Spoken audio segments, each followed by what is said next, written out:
Está começando na Rádio NN. O programa mais saudável do rádio. Saúde em Foco. Saúde em Foco. Sua consulta no rádio. Saúde em Foco. Boa tarde. Boa tarde. 13 horas em Arapiraca. 1h da tarde, dia 2 de setembro do ano da graça de 2024. Excelente semana para você, que Deus abençoe aí a sua semana, né? Que seja uma semana muito bacana. Estamos em setembro e, como diz a música de Beto Guedes, quero ver brotar o perdão onde a gente plantou juntos outra vez, né?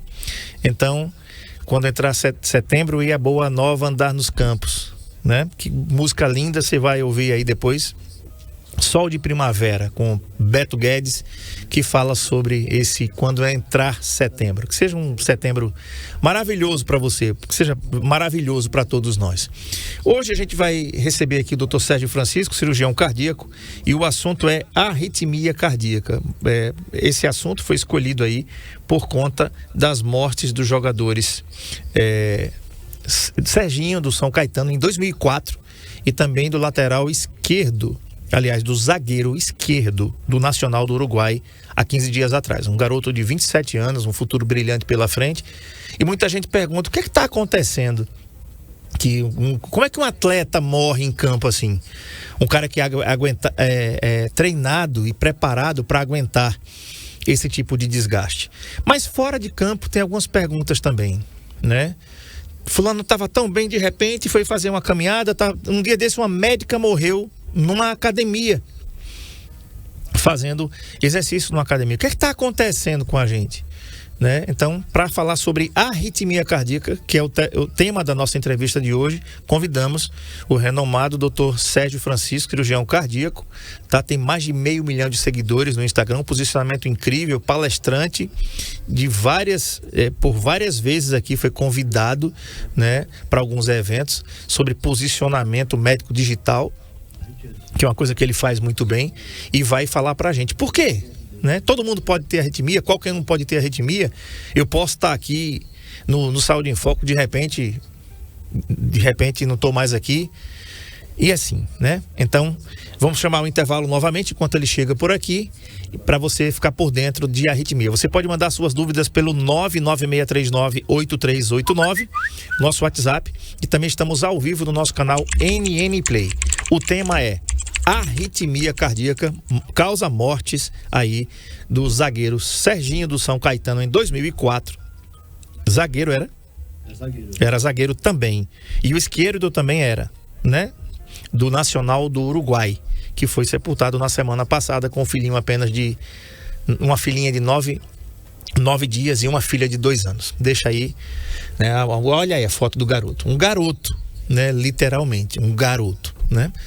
A gente volta já.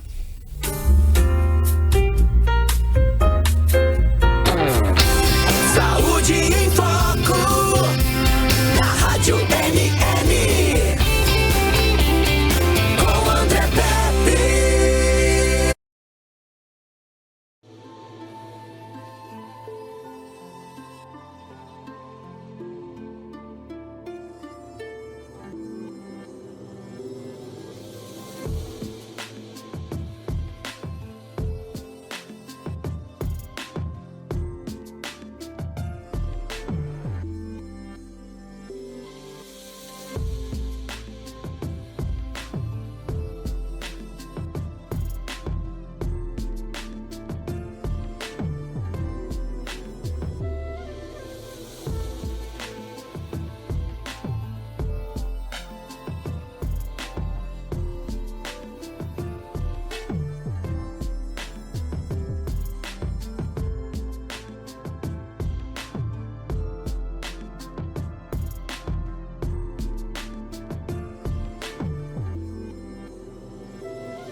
O LaCell é o único laboratório do interior de Alagoas com selo de qualidade nacional em análises clínicas. Já estamos presentes em 15 cidades. Cada vez mais investimos em estrutura, qualidade, segurança, precisão e tecnologia. E isso faz toda a diferença nos resultados dos seus exames. Laboratório LaCell, a marca da precisão.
O LaCell é o único laboratório do interior de Alagoas com selo de qualidade nacional em análises clínicas. Já estamos presentes em 15 cidades. Cada vez mais investimos em estrutura, qualidade, segurança, precisão e tecnologia. E isso faz toda a diferença nos resultados dos seus exames. Laboratório LaCell, a marca da precisão.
O LaCell é o único laboratório do interior de Alagoas com selo de qualidade nacional em análises clínicas.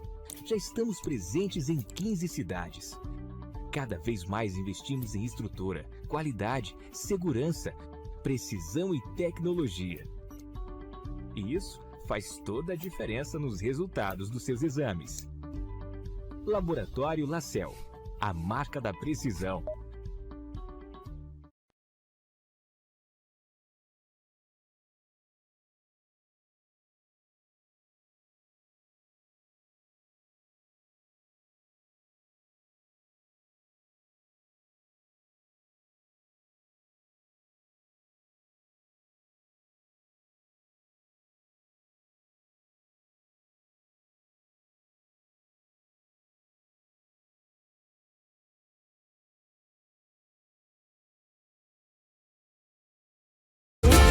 O programa mais saudável do rádio.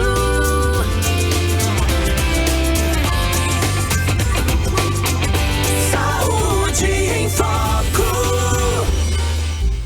Muito bem, sejam todos bem-vindos mais uma vez. Estamos ao vivo agora, desta feita, com o Dr. Sérgio Francisco, cirurgião cardíaco, e o assunto é a arritmia cardíaca. E por que a gente trouxe isso aqui? Já fazia um tempo. Quero agradecer aqui a Thaís Nobre, esposa do Dr. Sérgio, titular aqui da Clinvacin, da Medcardio Clinvacin, né, onde o Dr. Sérgio atende, e também agradecer ao Dr. Sérgio por ter vindo. Vocês não têm ideia de como é difícil trazer o Dr. Sérgio aqui, não por nada, porque tem uma vida muito agitada, né, uma agenda muito lotada, mais de 500 mil de seguidores aí no Instagram. Você vai aí, né, Sérgio Francisco JR Júnior, tudo junto, tá? 535 mil seguidores, trabalha também com posicionamento médico digital, ensinando outros médicos a como se posicionar nas redes digitais. Mas o assunto hoje, gente, não é nada disso. O assunto hoje é a arritmia cardíaca. O Brasil e o mundo ficou perplexo há 15 dias atrás, quando do jogo entre Nacional do Uruguai, São Paulo e Nacional do Uruguai, o zagueiro, e eu tive a curiosidade de pesquisar aqui, o Serginho, que morreu em 2004 no São Caetano, também era zagueiro, né?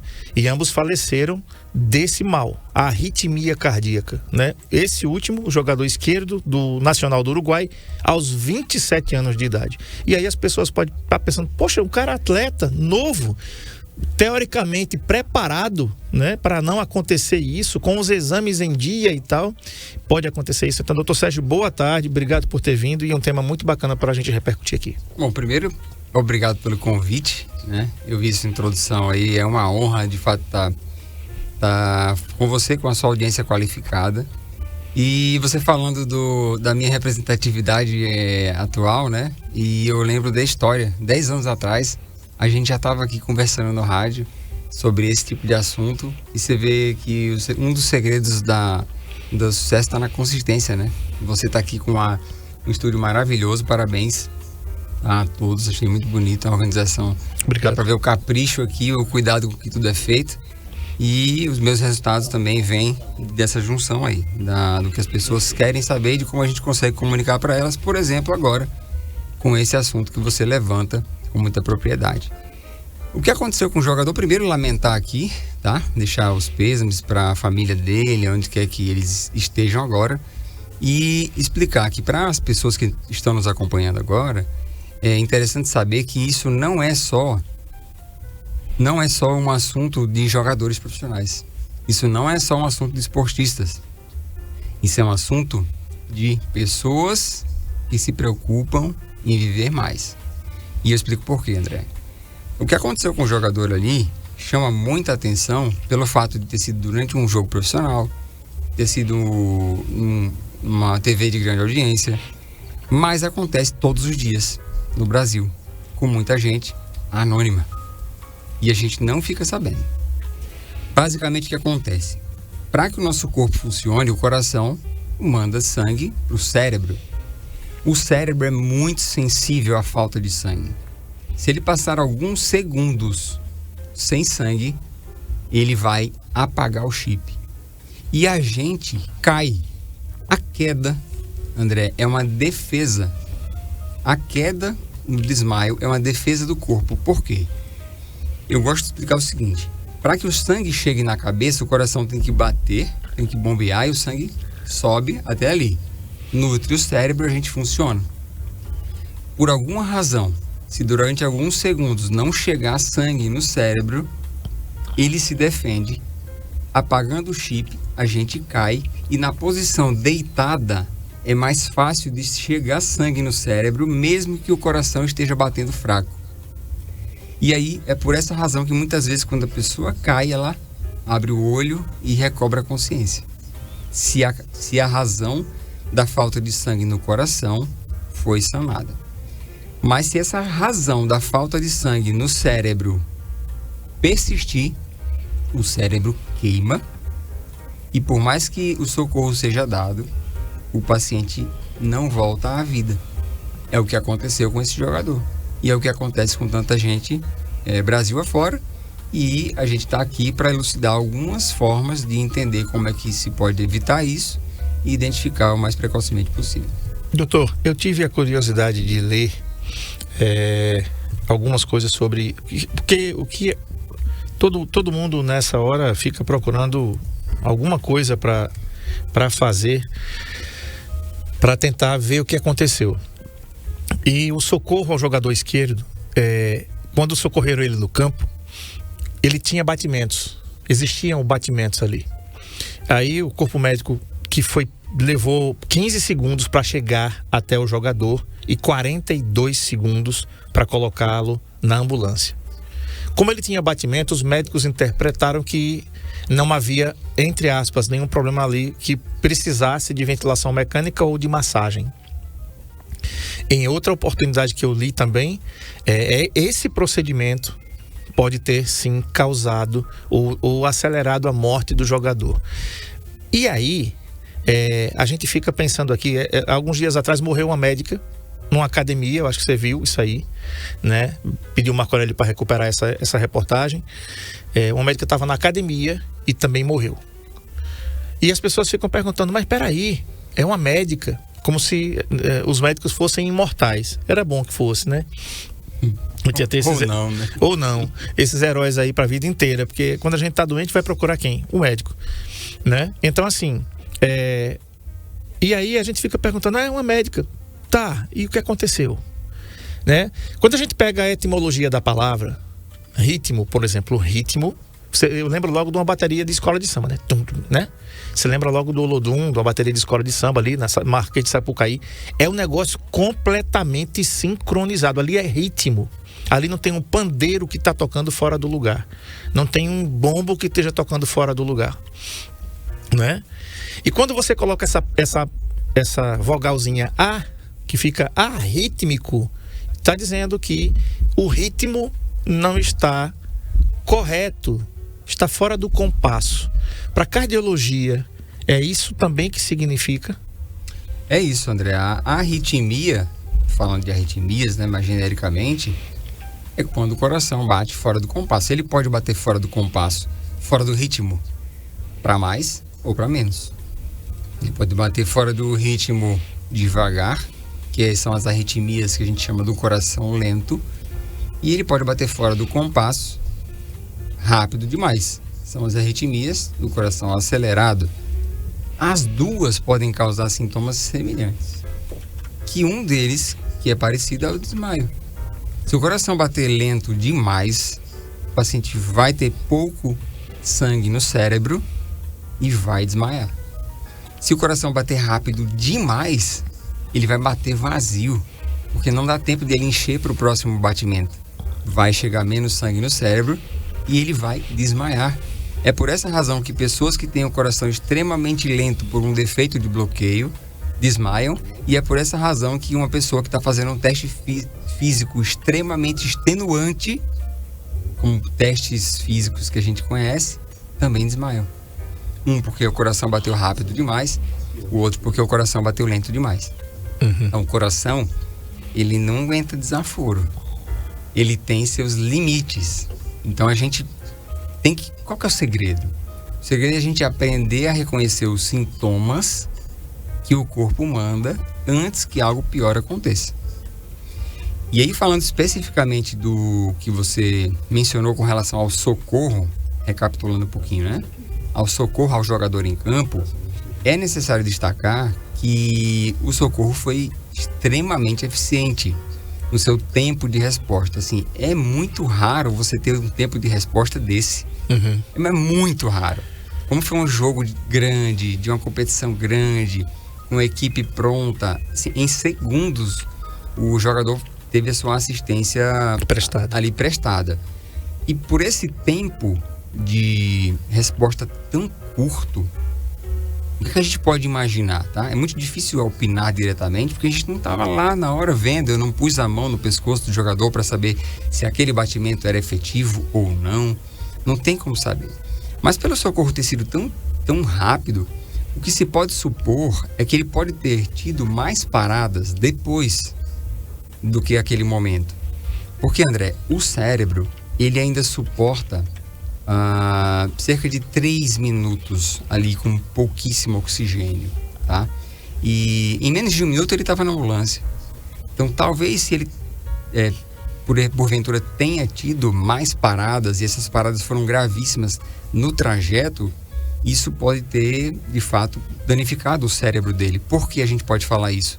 Porque os boletins médicos que foram liberados depois já falavam: o quadro neurológico do jogador é grave. Nenhum boletim médico foi liberado com o quadro cardíaco do jogador é grave. Entende? Verdade. E com isso a gente supõe que o cérebro sofreu muito, e se sofreu muito é porque chegou pouco sangue, e se chegou pouco sangue é porque provavelmente ele deve ter tido novas paradas. E mais uma vez, citando agora o caso que você mencionou da médica, né, que foi vítima de uma parada cardíaca, pelo que eu estou entendendo, numa academia. Vamos tirar a palavra médica e vamos colocar uma pessoa. Então, uma pessoa estava na academia e teve uma parada cardíaca. Em geral, esses casos ou foi infarto ou foi uma arritmia grave. As causas mais comuns de perda da consciência por conta de arritmias graves são infarto, realmente. Depois dela vem as arritmias em si só, aquelas que você disse que a pessoa não tinha, aspas, nada, fecha aspas, e de repente ela tem uma parada cardíaca. Todo o nosso esforço, André, quando a gente vai para as redes sociais, quando você vem aqui para a rádio, quando a gente usa a nossa voz, nosso conhecimento, nosso alcance, tem que ser em convencer as pessoas, persuadi-las mesmo, mostrar a importância de entender o próprio corpo, saber o que é necessário fazer para evitar adoecer. E uma vez que quem está nos ouvindo já tem alguma doença crônica silenciosa, você que está vendo a gente aqui, está ouvindo a gente aqui, tem pressão alta, ou tem diabetes, ou está obesa, ou tem colesterol alto, ou tem alguma outra doença crônica silenciosa, entender que quanto mais você tem dessas patologias, dessas doenças, maior a chance de ter uma doença cardiovascular no futuro. Sabendo disso, qual o próximo passo? Puxar os cabelos, abrir a boca e sair correndo desesperado? Não. O que é que eu tenho que fazer para reduzir ao máximo a chance de ter um troço desse um dia na vida. Perfeito. Vai aparecer na sua tela aí a imagem da médica Luciana Xavier Oliveira, 26 anos, especializada em oftalmologia, era uma médica oftalmologista, estava na esteira, né, quando passou mal durante o exercício na academia, e aí chamaram o socorro, fizeram, a polícia militar fez as manobras de reanimação cardiopulmonar. Após a chegada do serviço de atendimento móvel de urgência SAMU, foram administrados medicamentos na tentativa de estabilizá-la. Apesar dos esforços, Luciana não resistiu e morreu após ser encaminhada a um hospital da rede da cidade. Tá aí a imagem, a reportagem é da CNN Brasil, médica muito nova, mas uma pessoa muito nova, como o doutor falou. Agora, doutor, vem aqui uma pergunta que... Quais são as principais causas e fatores de risco para o desenvolvimento de uma arritmia? As arritmias, elas podem ser de origem genética, ou seja, o sujeito já nasce com a predisposição de ter arritmia, só que ele ainda não sabe. As arritmias, elas podem ser adquiridas como consequência de uma sequela de um problema cardíaco que a pessoa teve, e em geral esse problema cardíaco mais comum que vai causar arritmia é dividido em dois. São as doenças que causaram entupimento nas artérias, que a turma chama de veias do coração. E aí são pessoas que têm angina, que desenvolveram já placa de colesterol entupindo as artérias, ou pessoas que já infartaram, e aí deixam pequenas cicatrizes ali no coração, e essas cicatrizes desorganizam a parte elétrica do coração. E a outra parte são as pessoas que desenvolvem um coração crescido. Porque quando o coração cresce, você imagina, você que está nos ouvindo ou nos vendo aí, imagina uma casa, e essa casa tem o quê? Fios de eletricidade ali, passando por dentro das paredes, dentro daqueles conduítes, aqueles canos ali, tá? Se essa casa crescesse, as paredes de alvenaria crescessem, imagina elas rachando mesmo assim, ó, crescendo. O que acontece com a fiação que está ali dentro? Ela se estica, ela se rompe, ela se machuca. E isso faz com que pequenos curtos-circuitos comecem a acontecer. E aí você imagina que a casa rachou, as paredes cresceram, a gente foi lá, colocou massa nova, fez uma pintura, ajeitou essa alvenaria, mas a fiação elétrica dentro do coração é muito difícil de você fazer um reparo nela. Então existe uma predisposição maior de uma pessoa que teve o coração crescido de desenvolver arritmias por conta desses pequenos curtos-circuitos. Então as causas mais comuns de arritmias ou são de nascença ou são consequências de problemas que o coração teve. É por essa razão que a gente tem que sempre ter essas duas coisas em mente. O que é que eu posso fazer para evitar a doença cardíaca? E, uma vez que eu tenho ou já tive alguma doença crônica, como eu posso controlar para evitar que isso vire um problema maior no futuro. Perfeito. Doutor, o diagnóstico de arritmia cardíaca, ele é clínico ou existe a necessidade de solicitação de exames complementares? Interessante, André. Para desconfiar de arritmia, a gente no começo nem sempre precisa de exame cardiológico. Porque em várias vezes a gente tem o relato de sintomas. E quais são os sintomas mais comuns de arritmia cardíaca? Vou citar aqui alguns que todo mundo que estiver ouvindo e por acaso relevou esses sintomas, já está na hora de começar a prestar mais atenção. O primeiro deles é tontura com escurecimento da visão. Se isso acontece, pode estar acontecendo um momento ali transitório em que o cérebro recebe menos sangue do que deveria. E ele dá aquela apagada rapidinho e volta. Um outro sintoma importante é o aceleramento do coração, a palpitação. Se o coração acelera demais e você não estava discutindo com ninguém, não estava numa competição de prender o fôlego, não estava fazendo exercício, não estava vendo um jogo de futebol que ficou emocionado, ou seja, não tem razão nenhuma para você ter tido o coração acelerado naquele momento, e o coração acelera, precisa desconfiar que pode estar havendo arritmia. Um outro importante é a falta de ar sem justificativa. Ora, se eu não fiz nada que justifique faltar respiração e ela me falta, eu preciso me dar o direito de pensar, será que tem alguma coisa diferente com o meu coração acontecendo? Então aqui a gente falou de tontura com escurecimento da visão, coração acelerado, falta de ar e tem um mais extremo que as pessoas também relevam, que é o desmaio. Ora, se alguém perdeu a consciência, eu preciso pensar, o que será que fez isso acontecer? E entender, algumas arritmias fazem chegar menos sangue ao cérebro de uma forma tão intensa que o corpo vai reclamar, a pessoa vai cair e eu tenho que pensar, será que pode ser alguma arritmia? Será que pode ser algum problema no coração? Perceba que até aqui a gente não falou de exame ainda. Ou seja, é possível desconfiar de arritmias sem sequer nenhum exame cardiológico. Agora, quais são os exames do coração mais importantes para identificar se existe uma arritmia rondando a vida de uma pessoa. A gente pode começar do exame mais simples que existe, que é o eletrocardiograma. Porém, o eletrocardiograma, ele é um retrato tirado durante alguns segundos do quadro elétrico do coração. Pode ser que naquele momento que o exame foi feito, não tenha aparecido a arritmia. A gente precisa entender que nem todas as arritmias elas estão presentes o tempo inteiro no nosso corpo aparecendo. Muitas vezes elas aparecem, as arritmias, e desaparecem. Aí você sente o sintoma.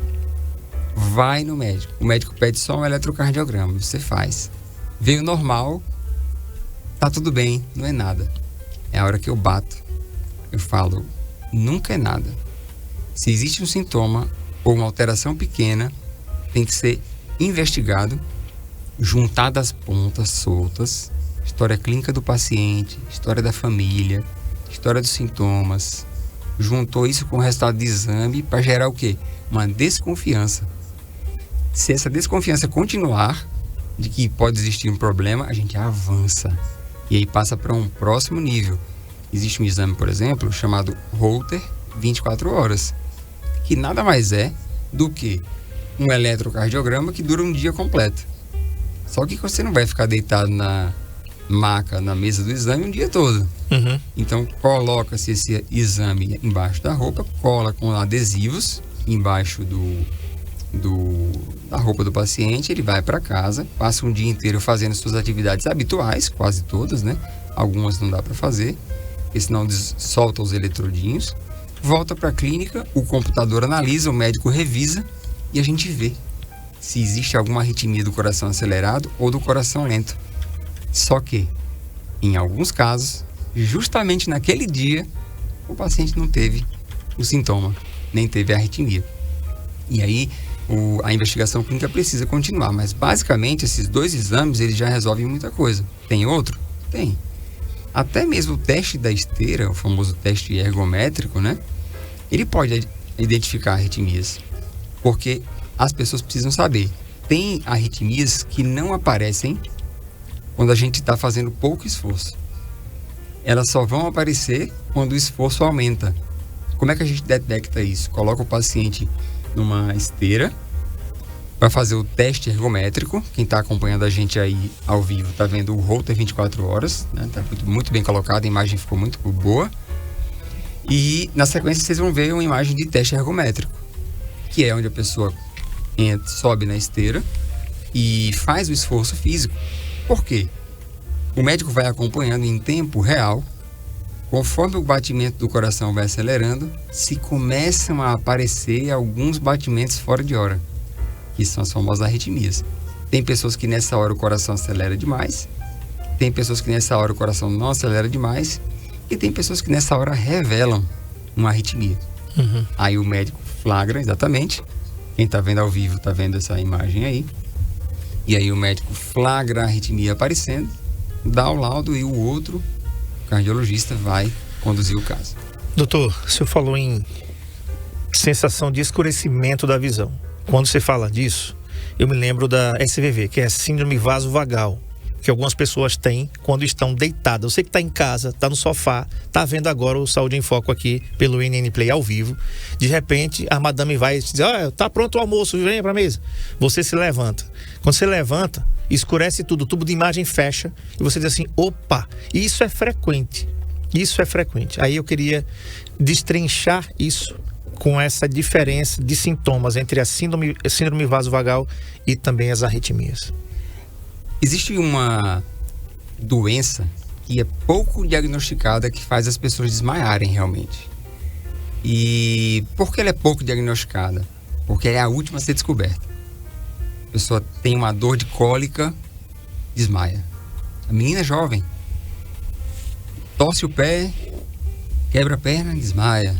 Ou às vezes nem tem uma lesão tão grave, mas tem um susto muito intenso, desmaia. Ou está sentada, levanta rápido, cai na frente. Essa doença é chamada de síncope vasovagal.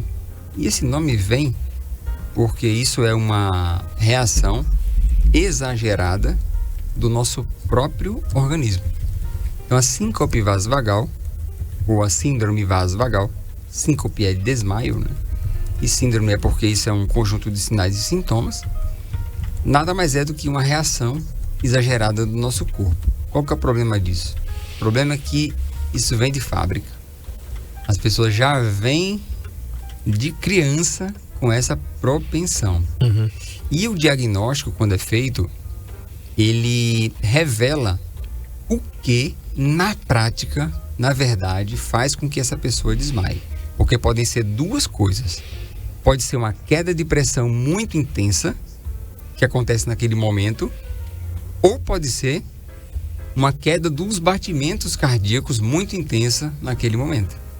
Existem algumas pessoas, por sinal, que naquele momento, naquela situação, tem tanto a queda da pressão quanto a queda dos batimentos. E aí, de fato, a descoberta dessa doença numa pessoa não é tão rápida. Em geral, ela sofre um bocado ao longo da vida. Tem gente que é tratada com outras doenças, como se fosse outro problema. Tem gente que a família mesmo releva, acha que é bobagem, acha que é frescura, acha que é coisa da cabeça da pessoa. E não, ela está desmaiando mesmo. Ela levanta rápido, ela cai ali na frente. E aí, quando é descoberto, tem uma série de cuidados que precisam ser tomados para que essas crises não aconteçam, ou, caso aconteçam, a pessoa esteja segura. Porque você imagina perder a consciência dentro de uma piscina, sozinho, dentro do mar, ou dirigindo. Você coloca em risco a sua vida e a vida de outras pessoas. Então, existem alguns cuidados que têm que ser tomados uma vez que a gente fecha o diagnóstico. E existe um exame que é possível de ser feito, o cardiologista solicita, ou o neurologista também pode solicitar. É o tilt test. E é o tilt test. É um exame que o paciente fica numa maca, simulando a situação. Ele fica numa maca, e essa maca é inclinada. É dado a ele um medicamento para baixar um pouquinho a pressão. Se o corpo reagir de forma muito exagerada, a pressão vai cair a 0 muitas vezes. E o batimento pode cair também a 30. Só que qual a segurança do exame? Nesse momento que o equipamento identifica isso, e o médico também, a maca ela vira de posição e o paciente fica... Tá aí, o tilt test. Exatamente. E o paciente fica deitado a 0 grau, ou mesmo até de ponta cabeça quase. Para quê? Para o sangue voltar para o cérebro. Porque esse é o segredo do negócio. A pessoa desmaia porque o sangue foge do cérebro. A gente estava vendo ali. Para que a maca vira quase de ponta cabeça? Para jogar o sangue que fugiu, entre aspas, para as pernas, de volta para a cabeça. Perfeito. Tem um caso desse em casa. A pressão da minha família... A minha pressão arterial é 11/7. E a pressão da minha esposa também é muito baixa. Então, o meu filho já fez esse exame, o tilt test. Garoto corajoso. Ele saiu do exame lá e disse: e aí, pai, como é que foi? Pelo amor de Deus, pai, pelo amor. Ele disse assim: o senhor não aguentava fazer esse exame? E eu acho que não aguentava mesmo. Eu quero só fazer um comentário sobre o que você falou da pressão. Olha, existe a pressão ótima e existe a pressão normal. Até pouco tempo, se criou uma máxima que a pressão normal, a pressão boa, era 12/8, né? Sim. Isso criou um problema na cabeça das pessoas. Porque todo mundo só queria ter 12/8. Quem tinha pressão 11/7, 11/8, estava achando ruim, porque a boa era 12/8. E não. Hoje a gente sabe comprovadamente que quem tem a pressão chamada de ótima, que é a pressão abaixo de 12/8, ou seja, 11,9 para baixo, 7,9 para baixo, 11/7, 10/6. Essas pessoas, elas têm uma economia maior do seu aparelho cardiovascular e uma chance, consequentemente, menor de desenvolver problema cardíaco. Então, foi colocado em diretriz da Sociedade Brasileira de Cardiologia a pressão ótima, que é aquela abaixo de 12/8. E a pressão de 12/8 até 139/89 é a pressão normal. Perfeito. Mais uma para vocês aprenderem aí, tá? Doutor Sérgio, as opções de tratamento para arritmia cardíaca, além de medicações, pode também exigir a possibilidade de procedimento cirúrgico? Bom, depende do momento, né? Então, uma arritmia cardíaca identificada ali no momento mais agudo, ou seja, no momento mais grave que ela está acontecendo, se a arritmia for reversível, ela tem que ser tratada muitas vezes com um choque elétrico mesmo. Que não é o choque da tomada de casa, é o choque do aparelho desfibrilador. Então, existem algumas formas de fazer esse diagnóstico ali no momento mais grave da situação. Mas uma vez que a gente está falando de arritmias diagnosticadas em consultas, ou mesmo em eventos, em situações mais sérias, mas que podem ser acompanhadas depois, existem os medicamentos para controlar. Então, se a gente está falando de arritmia do coração acelerado, a gente tem medicamentos para reduzir os batimentos. Se a gente está falando de arritmias do coração lento, a gente tem que identificar, será que tem algum medicamento que está fazendo esse coração bater devagar demais? E de repente trocar esse medicamento. Quando a gente observa que só medicamento não vai resolver o caso, e isso muitas vezes é feito de forma fácil e rápida, a gente pode lançar mão de procedimentos cirúrgicos.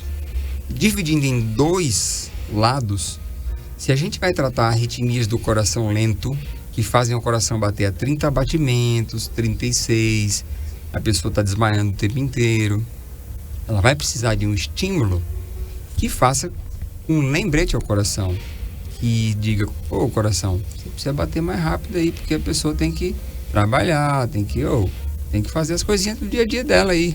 Ou muitas vezes um atleta, um jogador, tem que executar. O que é que vai fazer esse lembrete ao coração? É um aparelho chamado marca-passo. Então o marca-passo é implantado, os cabinhos através da veia ali subclávia, embaixo aqui da clavícula, que é esse ossinho do ombro, passam por ela, vão até dentro do coração e ficam conectados a um dispositivo abaixo da pele, na região do ombro, que não dá nem tempo do coração esquecer de bater. Quando ele vai esquecer de bater, o marca-passo faz, ô campeão, bora dar o próximo batimento? Isso é muito rápido, são milissegundos e o paciente vive uma vida praticamente normal. Por outro lado, as arritmias do coração acelerado, existem procedimentos cirúrgicos também para resolver.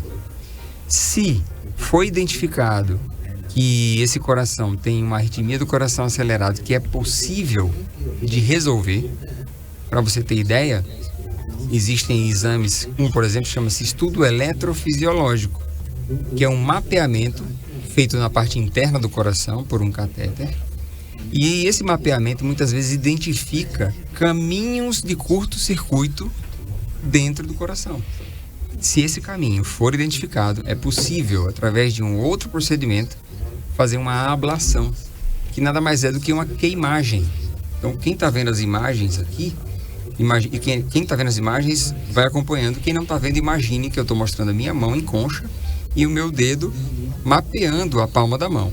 E eu identifico onde é que está ali o local do curto-circuito. De repente eu venho com um catéter, um outro dispositivo, que faça uma queimagem ali daquele local. É uma cauterização. É como se fosse uma cauterização, só que um procedimento intracardíaco mais delicado e faz com que por ali não passe mais o curto-circuito. Isso trata diversos tipos de arritmia, chama-se ablação. Por outro lado, ainda do lado das arritmias do coração acelerado, a gente tem aquelas arritmias que não dá para resolver com esse catéter. E é sabido que elas podem aparecer subitamente, de uma hora para outra, fazendo com que o coração pare, fazendo uma fibrilação. Para evitar que isso aconteça, ou para evitar que isso aconteça sem socorro, é implantado um aparelho chamado desfibrilador implantável, CDI, cardiodesfibrilador implantável. Com esse aparelho, na hora que o coração tem uma fibrilação, ele sofre uma parada cardíaca por fibrilação, por aceleramento, o aparelho rapidamente identifica e dispara uma alta frequência cardíaca para tentar reverter. Se ele não reverter, dentro de menos de 1 minuto, o paciente nessa hora já vai estar provavelmente no chão. Esse aparelho desfere, libera um choque em alta voltagem para que o paciente tenha o coração desfibrilado e aí ele acorde. Aqui vai aparecer a imagem aí da ablação cardíaca, tá? Que o Marcão está colocando aí na tela. Você vai ver aí o foco da arritmia e em sequência você vai saber o que é a ablação. Tá aí o catéter da ablação, né? E tá ali o foco da arritmia, tá? No YouTube tá saindo bem nítido para você que está assistindo aqui pelo NN Play. Doutor, mais 2 perguntas finais. Quais são os sinais de alerta que indicam que alguém deve procurar atendimento médico imediatamente? André, os sinais de alerta que o corpo manda, eles são tão evidentes. Mas infelizmente a gente só percebe quando algo acontece e a gente olha para trás. Porque não é natural, por exemplo, que a gente comece a sentir falta de ar cada vez mais intensa, fazendo as mesmas coisas que a gente sempre fazia. Porém, o que é que a gente normalmente faz? Coloca a culpa em outros contextos. Estou sem preparo. Foi o estresse do dia. Foi o Flamengo que perdeu ontem do Corinthians. Foi o Flamengo que infelizmente perdeu ontem do Corinthians. Foi o chefe que apertou muito essa semana. Porque eu comi fora de hora. Tudo isso pode, de fato, causar falta de ar de forma desproporcional. Mas um conselho que eu dou para as pessoas é o seguinte. Todo sintoma que começa a aparecer, você fazendo as mesmas coisas que você já fazia, dá uma atenção maior para ele. Falta de ar é um deles. Outro, dor no peito. Dor no peito talvez seja um dos sintomas mais comuns que acontecem nas pessoas. E um dos mais delicados para se falar. Merecendo até um outro momento com mais calma para não gerar uma ansiedade grande nas pessoas. Já está convidado. Mas vamos organizar. Obrigado pelo convite. Mas para não deixar essa dúvida no ar... Coloca lá, Sérgio. Coloca lá, Marcão, aquela imagem. Isso aí é interessante, como o doutor Sérgio fala. Isso. Para não deixar essa dúvida no ar, a dor no peito, ela é um sintoma, André, que ela gera muita ansiedade nas pessoas, por um lado, e por outro, ela gera uma cegueira das sensações. Por quê? Tem gente que está todo o tempo tendo dores no peito, características de serem cardiológicas, e relevam, colocando a culpa num contexto, numa outra situação. E por outro lado, algumas pessoas sentem a dor no peito de forma recorrente, como por exemplo, pontadas, como por exemplo, uma dor no peito que corta a respiração quando você respira fundo. E, devido a esse tipo de dor, fica entrando num ciclo de ansiedade, por exemplo. Então, é necessário fazer a distinção com cuidado do tipo de dor no peito que aumenta, que tem chance aumentada de ser no coração, e o tipo de dor no peito que tem chance menor de ser do coração. E isso não vem só da dor. Esse é um recado que eu tenho que deixar para a sua audiência. Não é só a dor. É a dor e a história de vida de quem está nos ouvindo. Porque uma pessoa que sente uma dor empontada quando respira fundo e corta a respiração, e ela não tem nenhuma doença crônica, é uma chance pequena dessa dor ser cardíaca. Mas se a pessoa sente uma dor em peso ou aperto e ela já é hipertensa, já tem colesterol alto ou diabetes, eu tenho que obrigatoriamente saber que a chance dessa dor ser cardiológica é um pouco maior. É por isso, André, que eu bato na tecla de que se tem tanta informação, por que as pessoas estão adoecendo e morrendo mais? E eu explico, porque informação por si só não resolve. O que a gente faz é propagar o conhecimento. Tá. A última pergunta, e tem mais uma de um ouvinte ali que a gente vai colocar no ar, a minha é essa aqui. Pacientes com arritmia cardíaca podem praticar atividades físicas e quais são as recomendadas? Primeiro, que a arritmia, tem que identificar que a arritmia ela é benigna, ela é maligna, ela coloca o meu organismo em risco. ela me oferece limites a eu exercer uma atividade profissional ou de esporte? Como é que a gente sabe disso? Como que a gente descobre isso? Sabendo nome e sobrenome. Quem faz pergunta vive mais. Então, se a pessoa vai no médico e ela sai com dúvidas, ela vai viver menos. Quem faz pergunta vive mais. Para responder essa pergunta na individualidade é o seguinte: o que é que eu tenho? Que arritmia é essa? O que é que isso pode causar de ruim? O que é que eu posso fazer para isso não piorar? O que é que eu posso fazer para isso melhorar? E quais são os meus limites com isso que eu tenho? Se fizer essas 5 perguntas, vai viver mais e vai ter essa resposta na individualidade. Perfeito. Tá pronto aí, Sérgio? Vamos lá então para o nosso ouvinte que mandou mensagem pelo 996398389. Boa tarde, André. Boa tarde, doutor. Eu queria saber, doutor, uma pergunta para o doutor aí, o André. Quais são os sintomas, né? Porque como eu tenho asma, aí um dia eu saí meio aperreado aqui para a UPA, faltando fôlego e tudo. E lá eu senti algo diferente, eu parei a respiração, eu fiquei sem achar o fogo, e eu estava vestindo um casaco, eu tirei o casaco, já botei a camisa, aí aquele problema foi desaparecendo um pouco, né? Até que foi aliviando e mais ou menos eu passei uns 15 minutos meio aperreado, depois aliviou um pouco. Aí eu queria saber se tem a ver com o problema do coração.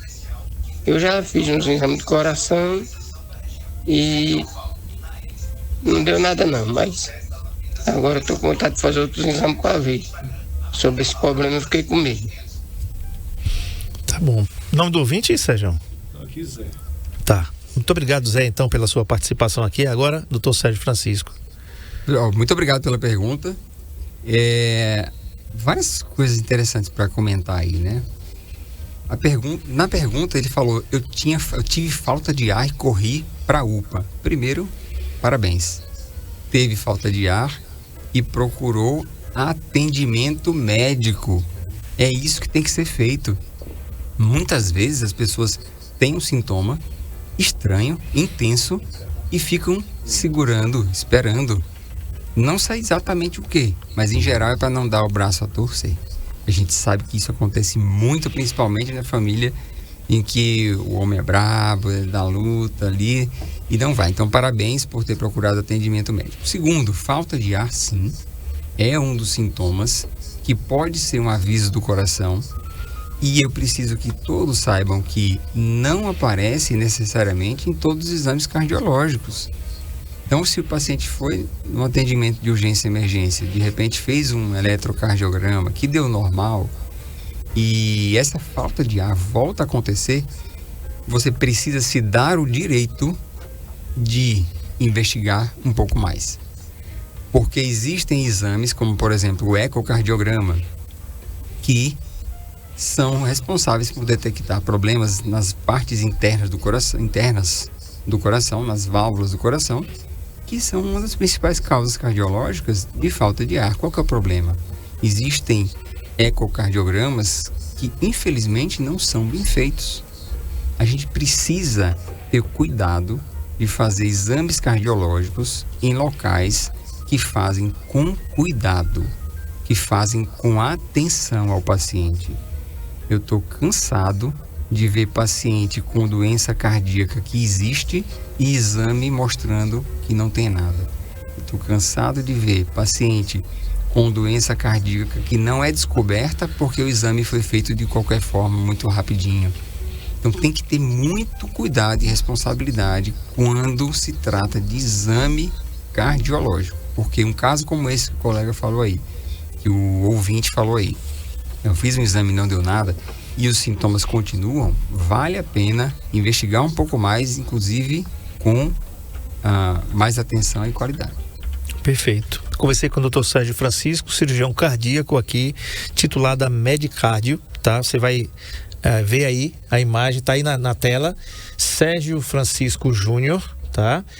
Café com Cardio, você pode colocar aí também. Café com Cardio, Dr. Sérgio Francisco. Café com Cardio é porque tem um quadro aí. O Dr. Sérgio sempre tá aí na mídia falando sobre problemas cardiológicos. Siga que tem muitas dicas de saúde aí. Fica aqui na Avenida Deputada César Cunha 805, né? E o telefone para você marcar suas consultas é aquele da sua atendente? Não. É o 99600-6208. Isso. Tá? Então, telefone e WhatsApp você marca por esse telefone aqui, 99600-6208. Mais uma vez, doutor Sérgio, muito obrigado, muito satisfeito, e a gente vai deixar o cliente aqui com água na boca. Vamos marcar, né? Tentar marcar um novo encontro para a gente discutir aqui coisas que falam do coração, né? Coisa bacana, né? Então, dor no peito, olha aí, né? Essa dorzinha que você... foi nada não.